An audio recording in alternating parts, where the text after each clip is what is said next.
ಸ್ನೇಹ ಸಂಬಂಧ ಹೀಗೆ ಇರಲಿ. ಅಂತ ಕಾಯ್ತಾ ಇದ್ದೀನಿ. ನೀವು ಕಡಿಮೆ ಚೆನ್ನಾಗೇ ಹೇಳಿದ್ದು.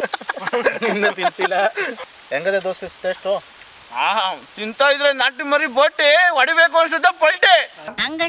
ಪಲ್ಟಿ ಬೇಕಾದ್ರೆ ಹೊಡಿ, ಆಮೇಲೆ ಹೋಗ್ಬಿಟ್ಟು ಓಟಿ ಹೊಡೆದ್ಬಿಟ್ಟು. ಮತ್ತೆ ಮಳೆ ವಾತಾವರಣಕ್ಕೆ ಈ ನಿಮ್ಮ ನೆನಪು, ಈ ಬಿಕ್ನಾಸಿ ಮಳೆ, ನಿಮ್ಮ ನಗು, ನಿಮ್ಮ ಕೂದಲು, ನಿಮ್ಮ ಗೆಜ್ಜೆ ಸದ್ದು, ನಿಮ್ಮ ಬ್ಯೂಟಿ, ನಿಮ್ಮ ವಾಯ್ಸು, ಆ ವಾಚು, ಆ ರಾಸ್ಕಲ್ ದೇವದಾಸ್ ಗಂಟೆ ಸದ್ದು ಎಲ್ಲ ಮಿಕ್ಸ್ ಆಗಿ ಅಂದಂಗೆ ಈ ಲಿವರ್ ಫ್ರೈ, ಚರ್ಬಿ ಎಲ್ಲ ಮಿಕ್ಸ್ ಆಗಿ ಒಳ್ಳೆ ಕಾಂಬಿನೇಷನ್ನು. ತಿಂತಾಯಿದ್ರೆ ಆ ರುಚಿನ ಸವ್ಕೊಂಡು ತಿಂದ್ರೇ ಅದ್ರ ಮಜಾನೇ ಬೇರೆ. ಈ ರುಚಿನಲ್ಲಿ ಏನು ಟೇಸ್ಟ್ ಮಾಡಿದ್ದೆ ಶಿವ? ಹೋಗೋಣ, ಹಂಗೆ ಗಾಳಿ ಬರ್ತದೆ ತಡೆಯೋಣ. ಯಾವತ್ತೂ ಇಲ್ಲದೆ ಇದ್ದಿದ್ದು ಇವತ್ತು ಯಾಕೆ ಹಿಂಗೆ ಬರ್ತಾ ಇತ್ತು ಶಬ್ದ? ಗಾಳಿ ಒಂಚೂರು ಬರ್ಬಾರ್ದು. ಗಾಳಿ ತಡಿತಾ ಇದೆಯಾ ಬೇರೆ ಏನಾರ ತಡಿತಾ ಇದೆಯಣ್ಣ? ನೀನ್ ಎಲ್ಲಿ ಮ್ಯಾಲ್ ಬಿದ್ಬಿಟ್ಟಿ ಅಂತ